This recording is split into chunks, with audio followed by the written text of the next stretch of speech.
Olá pessoal, tudo bem? Sejam bem-vindos a mais um episódio do nosso Odisseia Filosófica, que estava sumido faz um tempinho, né? Estávamos sumidos, mas estamos voltando, tá? Devagarzinho vamos voltando às nossas reflexões.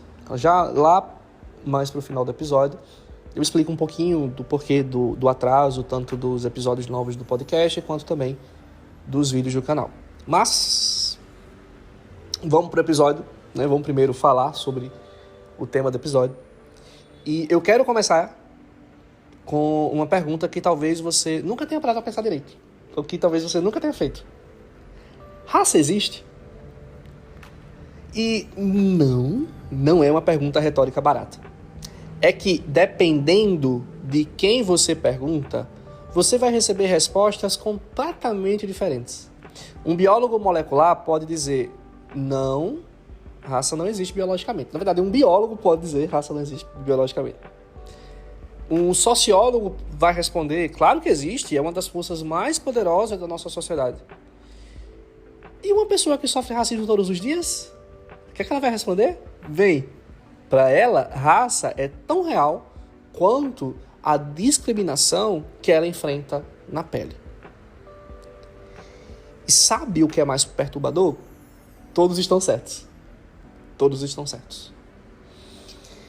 Hoje vamos mergulhar numa das questões mais complexas e urgentes do nosso tempo. O que é raça, afinal? Como um conceito pode ser biologicamente falso e socialmente devastador ao mesmo tempo? E principalmente, como a filosofia pode nos ajudar a navegar por esse território minado sem cair nem no negacionismo científico, nem na ilusão de que não ver cor resolve o problema.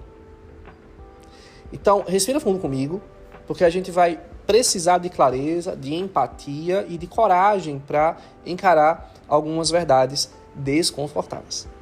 Esse episódio foi motivado por uma aula que eu tive no dia anterior a essa gravação, que falávamos sobre a questão de racismo, e foi levantada essa questão por uma pessoa da área de biologia, inclusive. Né? Raça não existe biologicamente. Então, por que a gente está falando ainda do conceito de raça, se raça não existe biologicamente? Qual é o conceito de raça? Qual é o conceito de racismo? Né? O que é que você está chamando isso se biologicamente não existe? Né? Que é uma pergunta possível de ser feita. É uma pergunta que a gente pode fazer. Né? A gente, inclusive, precisa fazer, se a gente quiser pensar a construção conceitual da palavra raça. Certo? Então, vamos começar do comecinho, inclusive. Quando a gente fala de raça, a gente está falando de quê, exatamente? Imagina o seguinte. Você vai na loja de tintas, escolher a cor para pintar a tua casa. Lá tem aquela cartela enorme, né? Azul claro, azul médio, azul escuro, azul petróleo. São todos azuis, mas com nuances diferentes. Agora, onde exatamente termina o azul claro e o azul médio? Qual é a linha de demarcação entre uma coisa e outra? Você consegue apontar uma linha divisória clara entre as nuances da cor azul? É difícil, né? A gente pode dizer que a gente não consegue. Porque não existe. É um gradiente, é uma transição suave. Não tem exatamente onde começar uma e terminar outra. Mais ou menos. Né? Se você for ver, talvez aquela ponto ali da transição entre uma cor e outra já seja uma outra nuance de azul, né? O ponto de transição entre essa nuance de azul e as outras duas também já são outras nuances de azul e assim sucessivamente, né? Porque cor é um gradiente nessa questão. É uma transição suave, não tem uma linha de demarcação claríssima. Tem aquilo que você sabe que de fato é o azul médio, é o azul claro. Mas entre os dois já não é tão fácil falar. Pois, usando essa analogia, é exatamente isso que acontece com a diversidade humana. Tá? De modo analógico, claro. De modo analógico. A variação genética da nossa espécie é como esse gradiente de cores, contínua, fluida, sem fronteiras nítidas. Não existem pacotes genéticos, podemos falar assim, tá? Não existem pacotes genéticos separados que você possa chamar de raça branca, raça negra, raça asiática, O que existe é uma variação gradual de características que são perceptíveis visualmente, podemos dizer assim, e essa variação gradual de características se distribuiu geograficamente ao longo de milênios. Os geneticistas, inclusive, descobriram algo fascinante. A variação genética dentro de qualquer grupo racial é maior do que a variação entre grupos raciais diferentes. Traduzindo, 2 brasileiros negros podem ser geneticamente mais diferentes entre si do que um brasileiro negro e um norueguês. Eita, quase que eu saía. Entre um brasileiro negro e um norueguês branco. E isso quebra completamente a ideia de que raça é uma categoria biológica natural, como espécie ou gênero. Porque não existe um gene, vamos dizer assim, um conjunto genético, né, tentando simplificar, que a gente possa dizer quem tem esse gene aqui é dessa raça. Não tem. Inclusive, entre pessoas do que a gente fala que é raça, né, entre pessoas daquela mesma raça, a variação genética pode ser maior do que entre pessoas de raças diferentes. Então, raça não é um conceito natural. Assim como o conceito de espécie, assim como o conceito de gênero. Inclusive, né, espécie e gênero vão juntos transmitir o que é uma definição. Né? A definição de algo é, metafisicamente falando, o gênero próximo e a diferença específica. Quando você define algo, você busca o gênero, né, um conjunto de outras coisas com que aquilo que você está definindo se aproxima, e o que é que ele tem de diferente em relação a esse grupo. Então, a definição de homem é animal racional. Ele faz parte do gênero animal, e a diferença específica é ele ser racional. Né? E não tem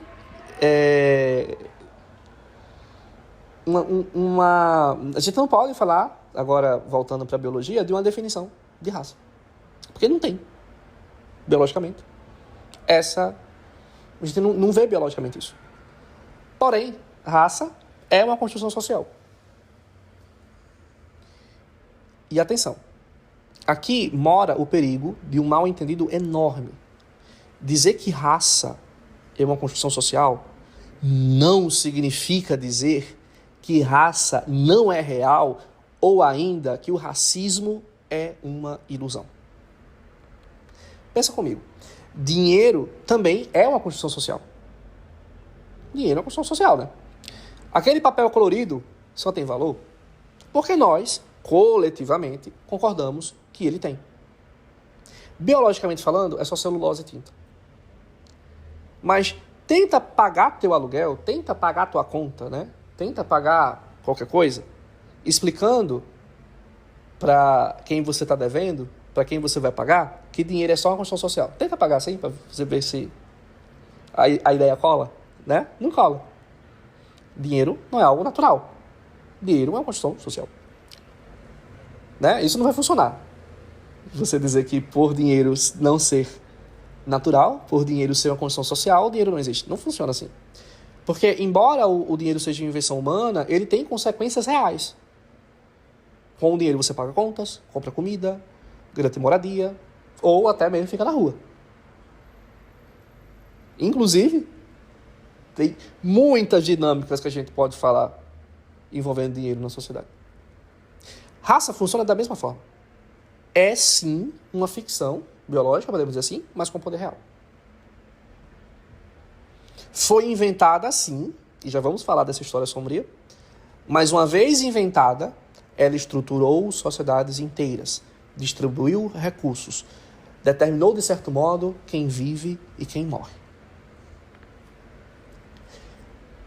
Então, se raça não é natural, quando e por que ela foi inventada? A resposta não é bonita, tá? Raça, como conceito científico e sistema de classificação humana, surge entre os séculos 17 e 18, justamente quando a Europa está expandindo seu domínio colonial pelo mundo. Coincidência? Nenhuma. Imagina a situação. Você é um europeu cristão do século 17. Você acredita que todos os seres humanos são filhos de Deus, criados à sua imagem e semelhança. Mas você também está escravizando milhões de africanos e massacrando populações indígenas para tomar suas terras. Como é que você resolve essa contradição moral? Simples. Você redefine quem conta como plenamente humano. Foi aí que surgiram as primeiras taxonomias raciais científicas. Caras como Carl Linnaeus, o pai da classificação biológica moderna, começaram a dividir a humanidade em raças e, pasmem, atribuir características morais e intelectuais a cada uma delas. Na classificação de Linnaeus, os europeus eram descritos como governados por leis, enquanto africanos eram governados pelo capricho. E isso era considerado científico. Isso era considerado biológico. Mas tem muito mais aqui de ideologia do que, de fato, de ciência. E aqui a gente precisa também entender uma coisa crucial. Essas categorias não foram criadas para descrever o mundo, para descrever a realidade, mas para justificar uma ordem de dominação que já existia. Sabe quando a gente escuta aquela frase, a gente não vê o mundo como ele é, a gente vê o mundo como a gente é? Repito, a gente não vê o mundo como ele é, a gente vê o mundo como a gente é. Pois é, a ciência racial do século XVIII não estava descobrindo diferenças naturais entre os povos. Ela estava naturalizando diferenças sociais que haviam sido criadas pela violência da conquista colonial. E pior, uma vez que você coloca o carimbo da ciência ou da mentira, ela ganha uma legitimidade absurda. O racismo deixa de ser só um preconceito individual e vira um sistema racional de organização social. Ah, Jefferson, mas isso é história antiga. Ninguém mais acredita nessas teorias científicas raciais. A gente sabe que essas teorias científicas raciais estão erradas. Já foi comprovado que isso é balela. É verdade. A comunidade científica abandonou o conceito biológico de raça. Mas será que abandonamos as consequências sociais disso?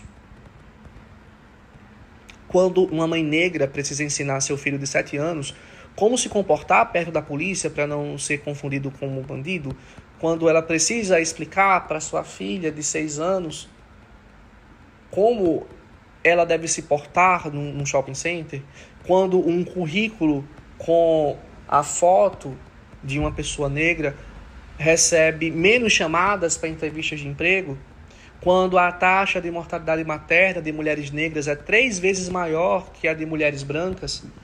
Se bem que em 2024 a gente viu que é o dobro, né? A diferença de mortalidade. Quando a gente vê que a maioria da população carcerária do Brasil é composta por pessoas negras, né? Aí a gente percebe que raça, mesmo sendo uma mentira biológica, continua sendo uma verdade social. E uma verdade social brutal. Beleza. Então, raça é uma construção social com consequências reais. Mas, filosoficamente, como é que a gente deve lidar com isso? Como é que a filosofia fala sobre isso? Lembrando, filosofia aqui vai tratar sobre a discussão conceitual de raça, tá? Em filosofia nós estudamos a clara, né, esses conceitos, esses termos. Mas, obviamente, um pesquisador de sociologia, psicologia, que se aprofunda nessa área, ele muitas vezes utiliza, tá, a definição já dada nessa discussão da filosofia, né, e avança nisso, né, porque, querendo ou não, a discussão sobre racismo não é meramente uma discussão conceitual, tá? A discussão conceitual acontece sim na filosofia, mas a discussão especializada, a discussão específica disso já fica à parte das ciências que se relacionam com o assunto, né? Então, aqui, nesse momento, eu vou falar das correntes conceituais que explicam o racismo. Essas correntes conceituais, elas vão dar pressupostos para determinadas pesquisas científicas ou determinar, por exemplo, você vai ver um artigo, você vai ver uma tese que está falando sobre racismo e você identifica que aquele artigo, aquela tese está utilizando um pressuposto filosófico, tá? Ele parte de uma premissa que ele não discute. Ele parte de uma ideia que já é dada como verdade, de certo modo. Essa ideia, essa construção conceitual é feita na filosofia, utilizando dados também das ciências. A filosofia não ignora os dados das ciências, tá? Não é só um brainstorm de ideias, vamos pensar assim, não é só isso. Mas, obviamente, a discussão de racismo, ela vai muito além da discussão conceitual, e a gente deve considerar os pesquisadores especializados nisso, né? É igual a discussão que a gente teve há tempos atrás sobre a questão dos limites do humor. E enquanto da área de filosofia, eu posso fazer várias reflexões sobre isso, né? Posso trazer, inclusive usando dados da ciência, né? Mas para a discussão de foi correta ou não a prisão, já foge do meu escopo, né? Eu até posso falar sobre isso, mas isso é muito mais interessante de ser falado, né? Isso, na verdade, é específico do pessoal da área de direito, né? Então, ainda que a gente possa utilizar essas discussões que já estão acontecendo lá na área de direito para discutir isso, no caso dos limites do humor, e discussões também que envolvem sociologia e outras ciências, né? Mas para perguntas específicas, para questões específicas, usamos ciências específicas. Então, eu preciso dizer isso porque, às vezes, quando a gente fala que a filosofia traz clareza conceitual, pode parecer um pouco pedante, né? Pode parecer um pouco arrogante, como se, só filósofo, só professor de filosofia, só profissional de filosofia pode falar sobre tudo, porque ele que discuta essa... Não, a gente tem sim discussões desses pressupostos, desses conceitos, mas as discussões específicas, elas acontecem sim nas ciências específicas, tá? Esses pressupostos, eles podem e devem ser discutidos utilizando também os dados das pesquisas científicas. Então, quando você se deparar com uma pesquisa sobre racismo, você...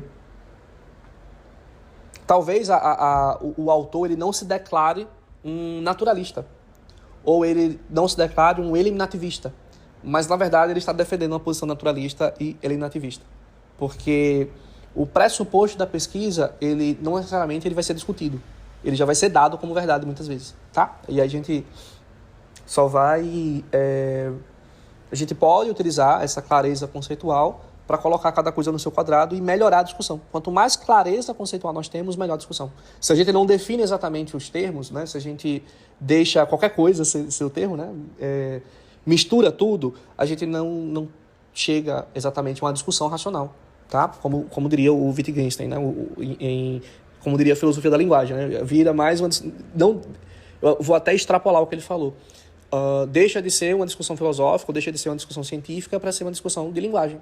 É um problema de linguagem, na verdade, não é discussão, né? A gente está falando de duas coisas diferentes, utilizando pressupostos diferentes.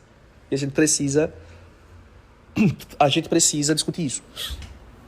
Então, existem 3 grandes correntes de pensamento. E é importante a gente entender cada uma dessas correntes. Primeiro, tem o naturalismo racial, que é a ideia que raças existem como categorias biológicas naturais.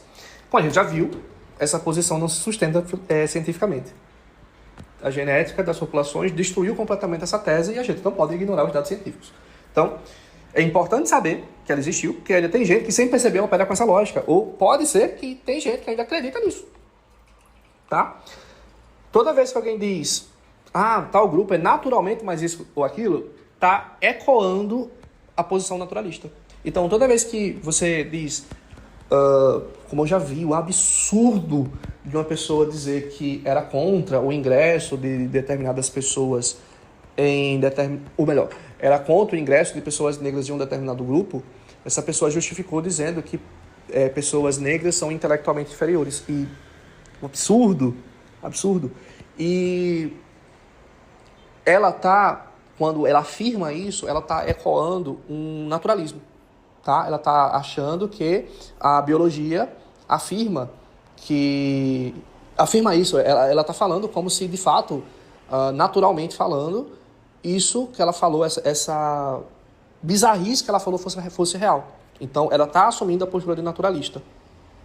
Mesmo que ela sequer sonhe em naturalismo, mesmo que ela sequer saiba o que é naturalismo, ela está assumindo essa postura. Por isso que é interessante a gente entender as bases conceituais, porque a gente pode ir na raiz do problema, tá? Ela está utilizando uma ideia, uma corrente conceitual, que inclusive é ultrapassada e não se discute mais. A raça não existe cientificamente. Né? Não existe um naturalismo racial. A segunda corrente que vamos falar, ela é mais nuanceada e mais complexa. Ela é chamada de construtivismo social e é a posição mais aceita hoje. O construtivismo social é a visão predominante hoje e diz que raças não são naturais, são reais enquanto fatos sociais. Volta lá na comparação com o do dinheiro. O real brasileiro não existia antes de 1994. Foi criado, construído. Mas desde que foi criado, ele estrutura toda a economia do país. Raça funciona mais ou menos assim. Foi inventada em determinado momento histórico, para, inclusive, justificar algo que estava acontecendo, de certo modo, né? Mas foi inventada em determinado momento histórico, e desde então estruturou relações de poder, distribuição de recursos, hierarquias sociais, justificou atrocidades, para não dizer genocídios. E é também interessante saber que dentro do construtivismo pode haver nuances. Tem quem defenda um construtivismo interativo. Raça não é só uma categoria que a gente projeta nas pessoas, ela molda materialmente a realidade. Quando uma comunidade negra é sistematicamente impedida de acumular riqueza por séculos, isso gera diferenças socioeconômicas reais que depois são usadas para justificar o próprio racismo. E isso é um círculo vicioso. Então, na verdade, por exemplo, a pessoa defende que os negros cometem mais crimes do que os brancos porque os negros aparecem como maior população carcerária do país. E, na verdade, isso só acontece por conta do que aconteceu lá atrás. Né? Isso só acontece por conta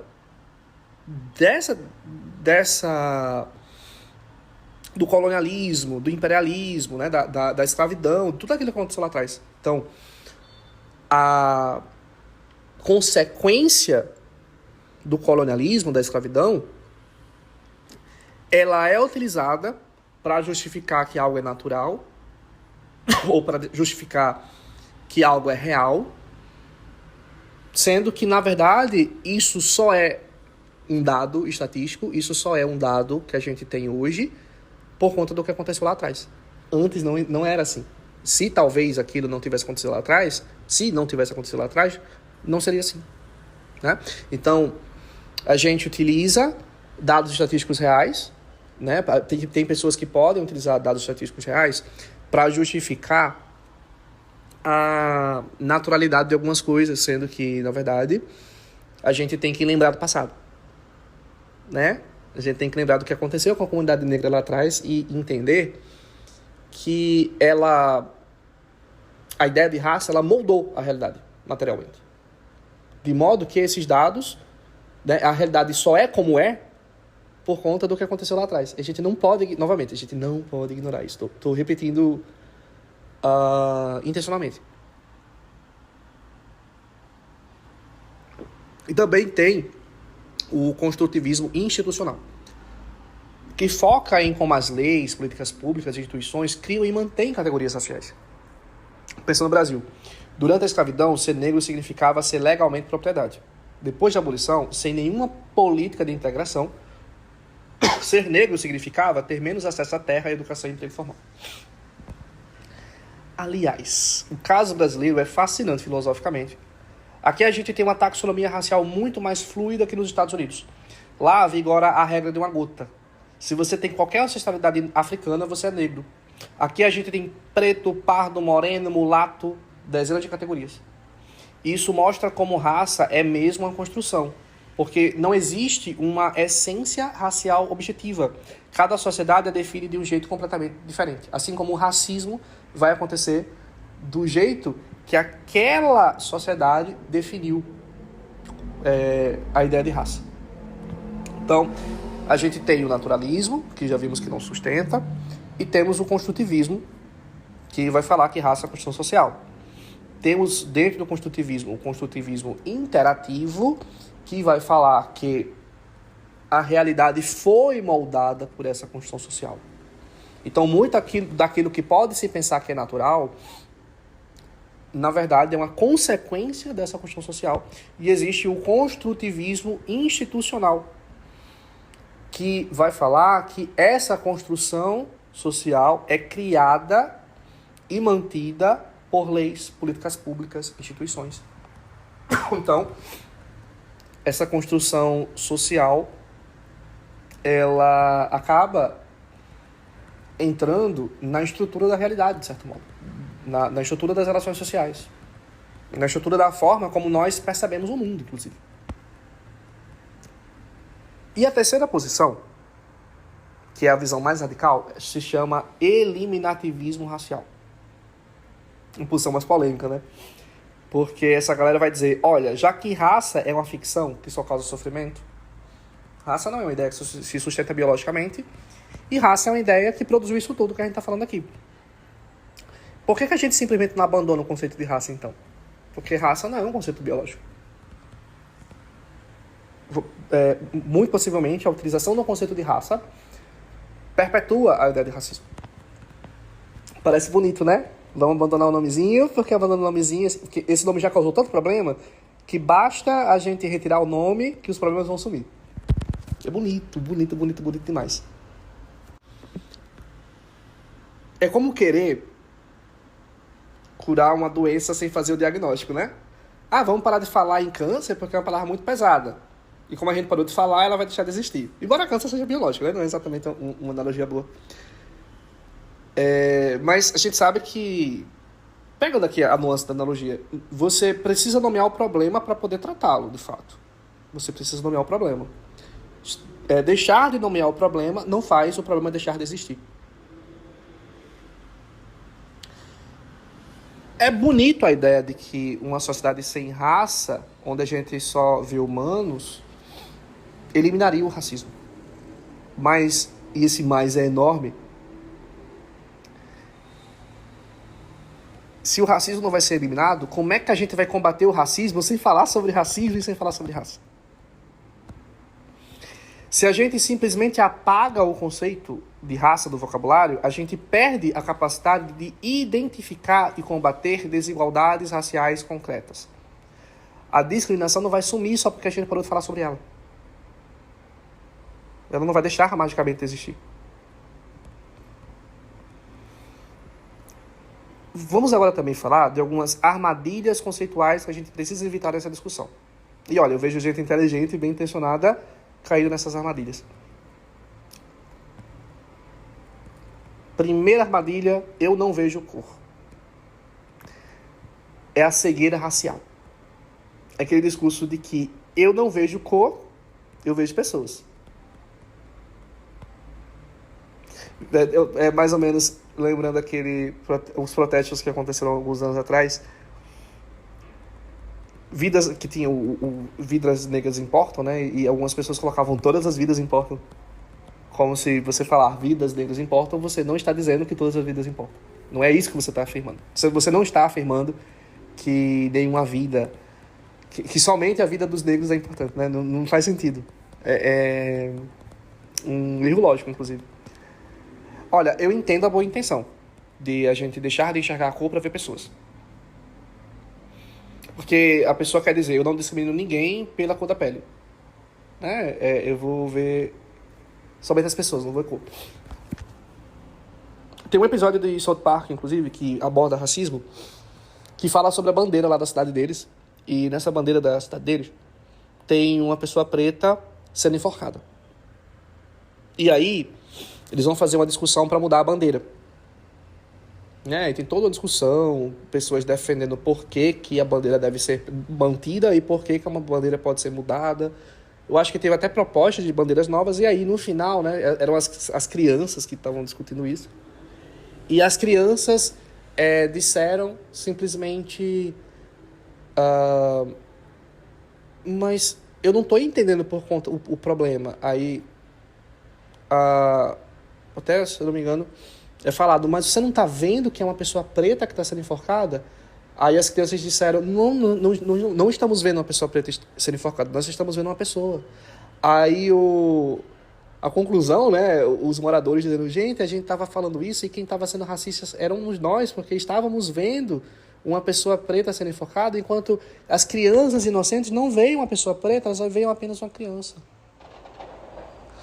Aí é muito floreado, né, uma coisa dessa, muito bonitinha, muito fofinha, mas não... Fingir que raça não existe, fingir que você está salvando pessoas, não faz o racismo desaparecer. Porque muitas vezes, inclusive, ainda mais no Brasil, que o racismo é invisível, né?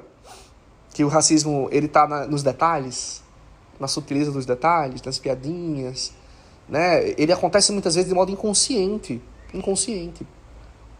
Uma pessoa, às vezes, nem sabe que está sendo racista. Ela realmente acha, que é muito comum isso, inclusive, né? A pessoa realmente acha que não faz alguma coisa.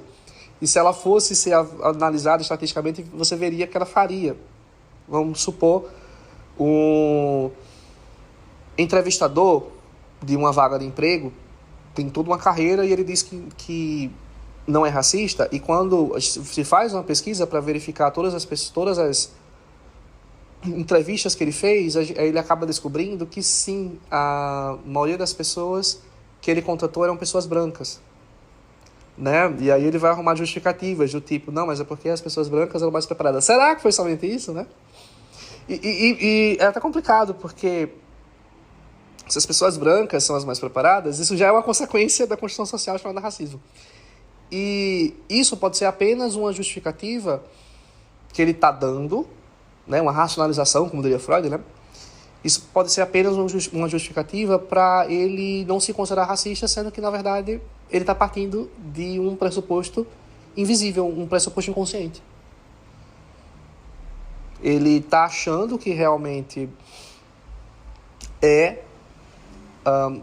ele analisou apenas o preparo, sendo que, talvez, se não tivesse foto no currículo,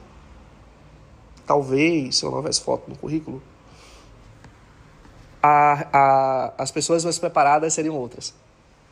Não seriam a maioria branca, tá? Nesse exemplo hipotético. Que se não me falha a memória, eu não lembro exatamente qual foi o livro e qual foi a pesquisa, mas tem alguma coisa assim nesse sentido. Já existem pesquisas nesse sentido, tá? Mas eu não vou lembrar exatamente agora a ponto de colocar na pesquisa, mas se eu acabar lembrando, depois eu coloco nas referências da pesquisa.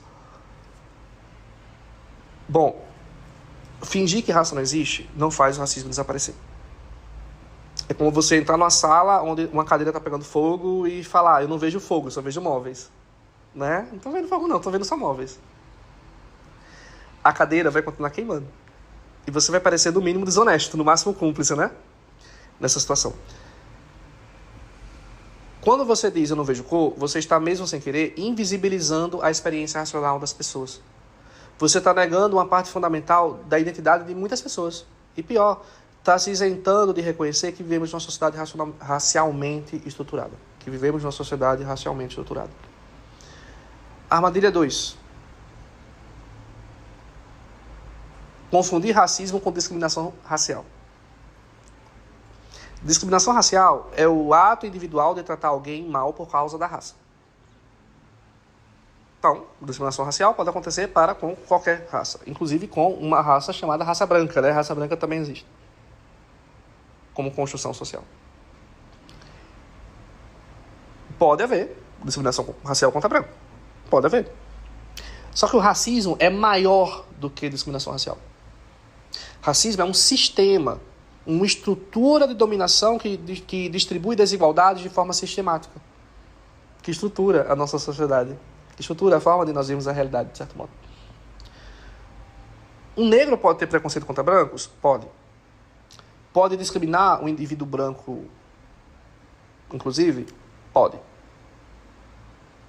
Mas isso não é racismo. Tá? Isso não é racismo no sentido estrutural, porque não existe um sistema institucional que oprima brancos enquanto brancos.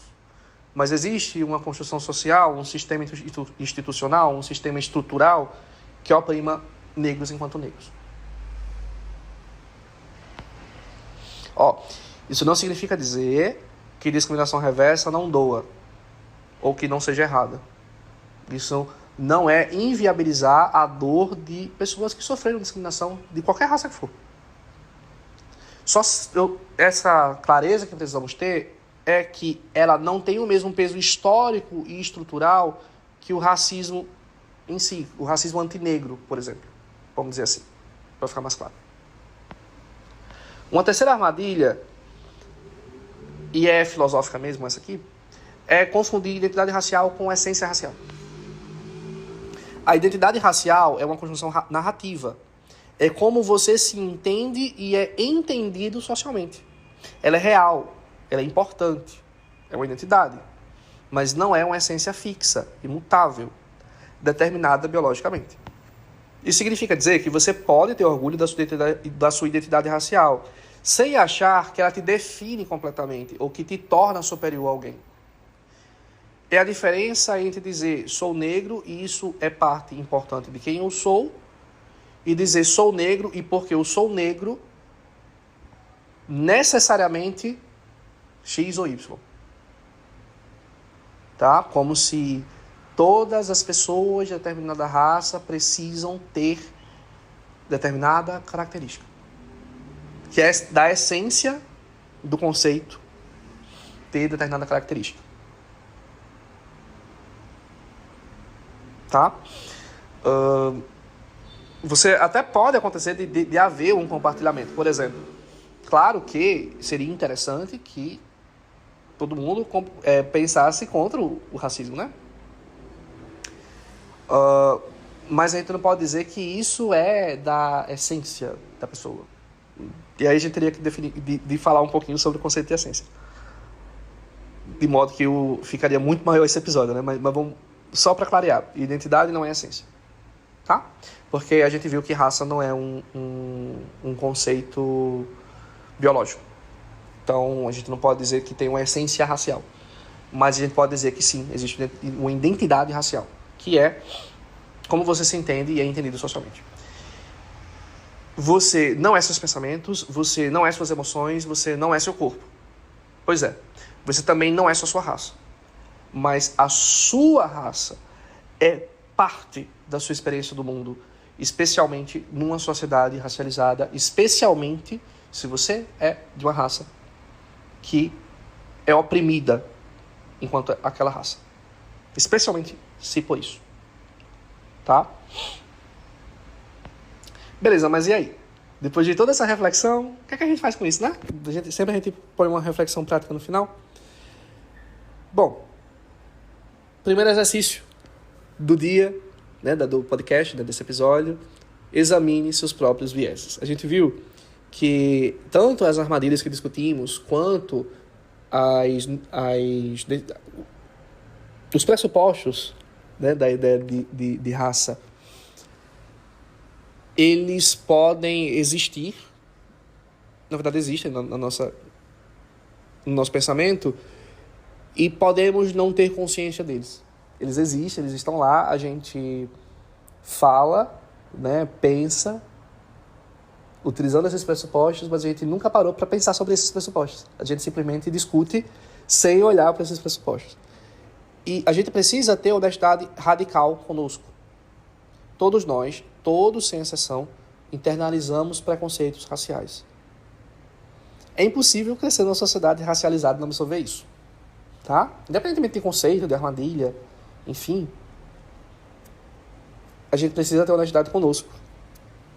E saber que, por isso, ser uma construção social, nós, muito possivelmente, temos internalizado em nós questões racistas. Uns mais, outros menos. Bora fazer um teste rápido. Imagina a notícia de um crime. Um roubo. Imagina o ladrão. Quem vem na tua cabeça? Qual é a cor que vem na tua cabeça dessa pessoa? Agora, pensa em um médico competente, um executivo bem-sucedido ou um cientista brilhante. Qual é a cara que você imagina? Qual é a cor dessa cara que você imagina?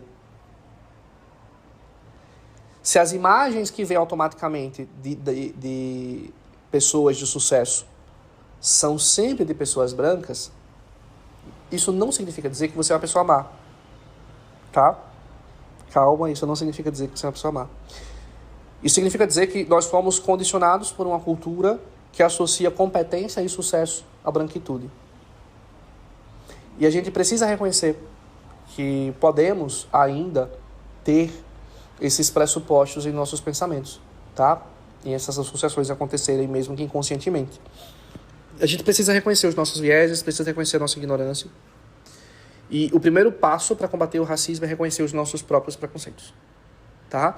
Assumir autonomia sobre o nosso pensamento, sobre a nossa razão. E identificar quando sim nós estamos tendo pensamentos preconceituosos, pensamentos discriminatórios, pensamentos racistas. Certo? Infelizmente, a gente pode fazer isso não porque a gente é uma pessoa ruim, pessoa má, mas, infelizmente, a sociedade foi condicionada a fazer essas associações de modo que, muitas vezes, inconscientemente, nós fazemos essas associações. E precisamos combater isso. Né? Para combater isso, a gente precisa saber que isso acontece. Segunda coisa, transformar a compreensão em ação. Compreendemos filosoficamente o conceito de raça, né? As várias ideias sobre o conceito de raça. Como é que a gente integra isso na vida, de certo modo? Qual seria lições práticas para o dia de hoje, né? Através da reflexão que tivemos aqui. Podemos pensar nessa aplicação na vida do que a gente discutiu aqui, com apoiar políticas de ações afirmativas informadamente, entendendo que não é privilégio, mas compensação histórica, tá? Quando verificar, por exemplo, discussões sobre cotas, sobre essas políticas afirmativas, a gente parar de achar que isso é privilégio, porque para ver aquela política não é privilégio algum. Muito pelo contrário. É de fato uma compensação histórica. Amplificar vozes racializadas em vez de falar por elas. Cuidado para esquecer dos lugares de fala, para esquecer das pessoas que sofrem na pele a experiência do racismo. Porque, embora, de fato, o lugar de fala não significa exclusividade de fala. O lugar de fala não significa exclusividade de fala. É importante afirmar isso. Mas é preciso, sim, escutar essas pessoas que têm lugar de fala, dar voz a elas, principalmente porque nessa discussão são pessoas que geralmente que não são ouvidas. E por não serem ouvidas, muitas vezes, pode acontecer de que pesquisas, debates aconteçam fazendo uma romantização do mundo que não existe. De um mundo que não existe. Criando e afirmando situações que não existem. Porque, querendo ou não, embora a gente pode afirmar, não, mas a pessoa que teve a experiência subjetiva dela, ela pode enviesar o raciocínio e blá blá blá, mas a pessoa que não teve, não sentiu na pele a experiência do racismo, também pode ter. Muito possivelmente terá a ideia, a partir de pressupostos contrários à ideia de racismo. tá? Por exemplo, achar que racismo não existe. Certo? Então, é importante a gente amplificar as vozes racializadas, em vez de a gente falar por elas se não temos lugar de fala para falar por elas. Tá? Mas lembrando, lugar de fala não é exclusividade de fala. Certo? Mas é importante, sim, a gente dar voz a essas pessoas que foram caladas, e são caladas por séculos, e infelizmente, se não fizermos nada, elas continuarão sendo oprimidas, sendo caladas. Também é importante questionar espaços onde se está e que são racialmente homogêneos. Não é por acaso que determinadas coisas acontecem. Então, por exemplo, você está num grupo, você está numa sala de aula e pensar por que tem menos negros aqui? Por que a maioria é branca? Ou, até mesmo, pensar em alguns contextos, por que a maioria é negra? É coincidência? Isso? É coincidência? É só... Não foi coincidência. Ou tem algo por trás disso? Tem uma construção por trás disso. Teve uma construção histórica, social, para que, de fato, naquela sala a maioria fosse branca. Para que, de fato, lá, naquela penitenciária, a maioria fosse negra. Para que, de fato, as mulheres que mais morrem sejam as mulheres negras. E, obviamente, nos educar, né, assim como educar os nossos filhos, para reconhecer diferenças sem hierarquizá-las. Uma outra implicação é aprender a sustentar o desconforto. Conversar sobre raça é desconfortável. Porque é uma conversa que vai nos confrontar, vai nos fazer questionar privilégios que às vezes a gente não sabia que tinha. Pode nos colocar em situações onde a gente vai falar besteira e vai ser corrigido, né? Principalmente se a gente... É muito comum uma pessoa que não tem, nessa discussão, lugar de fala, falar besteira, sabe? Não quer dizer... novamente, não quer dizer que uma pessoa com lugar de fala não possa falar besteira. Não quer dizer isso, tá? Novamente.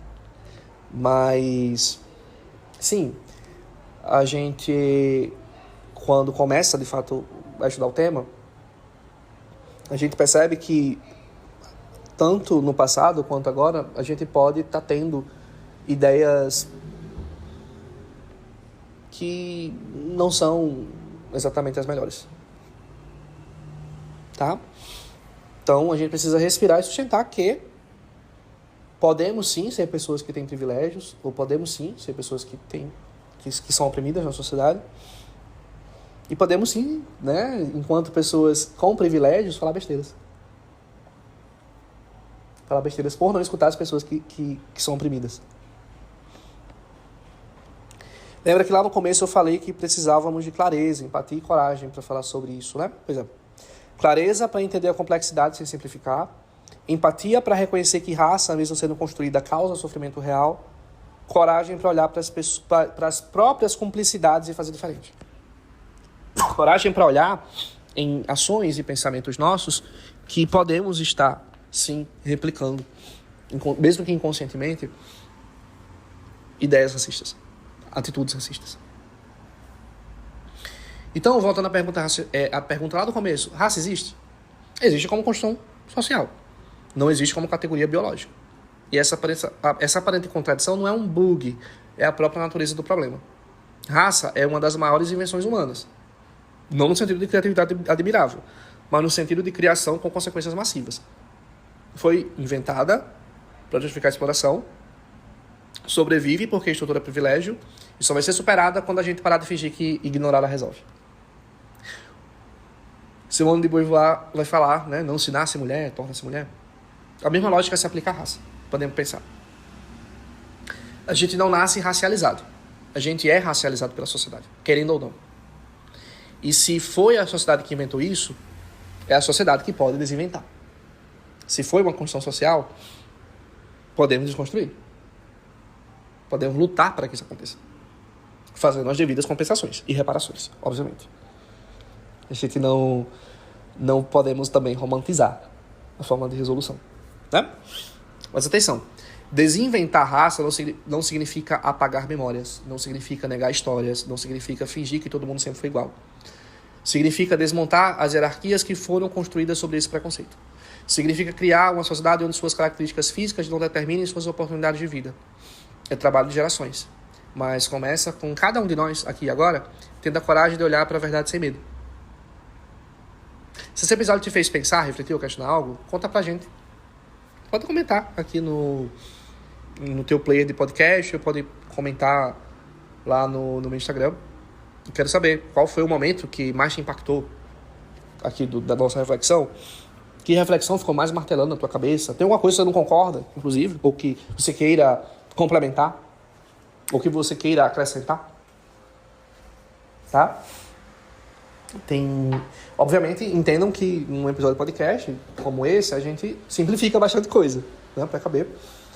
Mas eu, mesmo tendo feito essa simplificação, eu gostaria de não perder ainda a complexidade e profundidade do tema. Se você chegou até aqui, é porque você é uma dessas pessoas que não foge da complexidade, que prefere enfrentar verdades confortáveis e a viver em ilusões confortáveis. É você que transforma o mundo, inclusive. Bom, vou deixar para vocês uma sugestão de obra, tá? Eu vou deixar para vocês uma sugestão da obra Racismo, Sexismo e Desigualdade no Brasil, da Sueli Carneiro,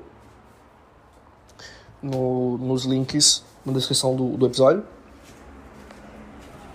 E fiquei de falar com vocês o porquê, né, que estava demorando a ver os episódios e tudo mais.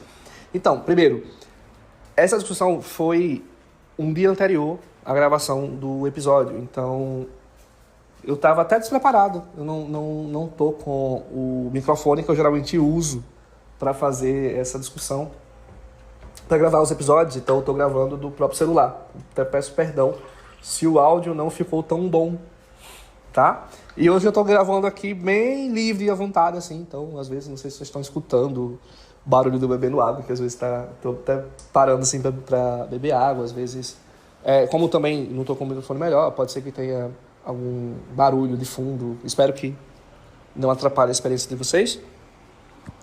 E, inclusive, eu comecei a fazer o curso de psicologia, tá? Essa discussão, inclusive, aconteceu numa aula de uma disciplina, né, de uma unidade curricular chamada Direitos Humanos, que ela é ministrada por duas professoras maravilhosas, porque eu acho incrível como elas conseguem ter o tato e a sensibilidade de fazer essa discussão, escutar as histórias, né, as subjetividades de cada um que queira contribuir com suas vivências, sem minimizar os sofrimentos, sem minimizar essas vivências, mas chamando, apesar dessas vivências, né, apesar dessas subjetividades, chamando para a objetividade, né, chamando para a discussão científica mesmo. Então, mesmo que nessa discussão algumas vivências podem gerar confrontos de ideias, por conta de posições opostas, elas conseguem ter o tato de fazer de ouvir, em primeiro lugar, de ouvir, porque é uma discussão que a gente precisa ouvir, de entender a dor do outro, entender o posicionamento do outro, e apesar disso tudo, chamar a atenção para aquilo que de fato acontece. Apesar das nossas subjetividades, das nossas individualidades, a realidade ela é estruturada do modo que é. E essas experiências que nós tivemos, elas são atravessadas por essa realidade.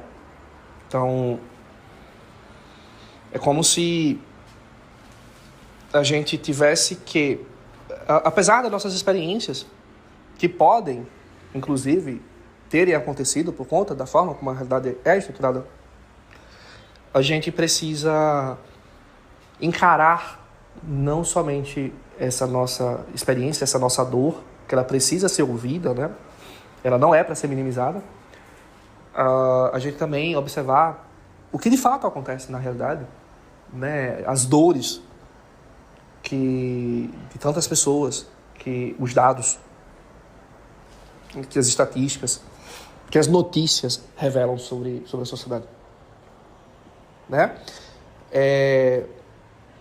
Embora seja uma discussão que fala muito sobre experiências nossas, é uma discussão que é muito maior do que elas, né? Essas experiências nossas, elas são uma gotinha no oceano de situações que acontecem todos os dias, todos os momentos. Que aparecem nos noticiários, às vezes com dados que a gente fica triste de ver, né? Então, é interessante, né, a gente escutar essas subjetividades, a gente perceber as ideias diferentes por conta dessas subjetividades, mas sem desmerecê-las, sem desrespeitá-las, sem dizer que elas não aconteceram, chamar a discussão para objetividade, chamar a discussão para realidade. Realidade e objetividade, essa que atravessa as nossas experiências e subjetividades, tá? Existe uma relação entre elas. Então, eu acho fantástico como ela consegue fazer as duas professoras conseguem fazer essas discussões acontecerem, que muitas vezes podem gerar uma exaltação de ânimos, vamos colocar assim, mas elas conseguem ter o tato e a sensibilidade de deixar cada pessoa falar das suas dores, das suas experiências, das suas vivências, e voltar a atenção, embora essas vivências aconteceram, chamar a atenção para, de fato, os dados objetivos, né? De fato, tentar, sem minimizar a dor do outro, mostrar a realidade como ela é. Mostrar a realidade como ela é. Não que eu estou dizendo que as experiências elas sejam falsas, né? Exatamente o oposto disso, né? A discussão, ela atravessa essas experiências subjetivas, obviamente. Mas quando a gente olha para a realidade, a gente vê que a realidade é muito pior do que as nossas experiências, de certo modo, né? A gente se depara com uma condição social que, de fato, cometeu e comete atrocidades até hoje, injustiças até hoje, estrutura desigualdades até hoje, né? Então, achando maravilhoso a disciplina, né? Ansioso pelos outros debates, inclusive. Então, por conta de eu estar fazendo psicologia, voltando aqui, de ter começado a fazer presencialmente e tudo mais, e foi mais ou menos no mesmo período que o carnaval, foi mais ou menos no mesmo período que também a demanda de trabalho deu teve algumas coisas que fizeram a demanda trabalhar, aumentar, melhor dizendo. Eu não estava conseguindo gravar os episódios ou os vídeos da série do curso de filosofia. E eu não sei exatamente quando eu vou conseguir voltar a gravar os episódios de filosofia, porque eles exigem uma preparação de várias horas. Tanto para fazer a pesquisa, quanto para fazer... Embora eu não divulgue para vocês, mas tem um arquivo de texto por trás das aulas. Tem os slides, mas os slides é mais tranquilinho, né? Notebook LM ajuda. E tem o tempo da gravação, o tempo da edição. Então, às vezes, como eu estou fazendo o curso de psicologia, né? A graduação o bacharelado em filosofia está acabando, né? Estava acabando, inclusive, no início do ano, minha pós em filosofia da religião, já acabou. Tem a formação de psicanálise e tem uma pós de filosofia do autoconhecimento que eu estou fazendo. Então, às vezes, tem semanas que tem muita prova. Tem uma intersecção de provas ou de trabalhos que eu tenho que dar uma atenção a essas demandas, de modo ou até mesmo teve determinada aula e eu gosto de estudar. Eu não gosto de estudar antes da prova, né? Eu gosto de estudar bem previamente. Então, tem semana que eu não vou conseguir, infelizmente, né, fazer os vídeos, ou talvez até o episódio de podcast, por conta disso. Que eu tenho que dar uma atenção maior a esses cursos que eu estou fazendo. Tá? Então, por isso que teve, né, juntamente com as demandas de trabalho, não estava conseguindo, de fato, tempo para fazer.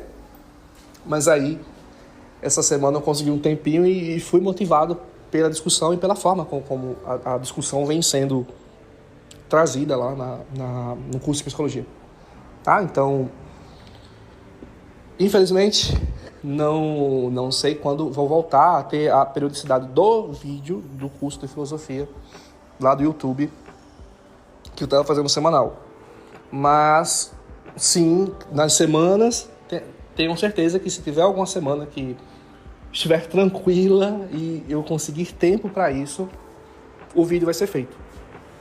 Vai ter episódio de podcast e tudo mais, tá? Mas vai de acordo com as minhas possibilidades aqui. Conforme os cursos forem terminando, vai diminuindo também essas demandas e eu vou conseguindo fazer as coisas com maior frequência, tá? Mas, de fato, embora possivelmente eu conseguirei fazer os episódios de podcast semanais, caso eu não faça, você já sabe por quê.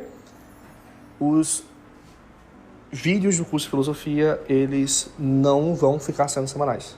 Embora lá quando eu estava começando a fazer, né, a intenção era fazer todas as segundas-feiras, publicar todas as segundas-feiras, mas eu não vou conseguir, infelizmente, fazer isso. Mas não significa dizer que o projeto foi abandonado, mas que a gente vai voltando conforme as possibilidades.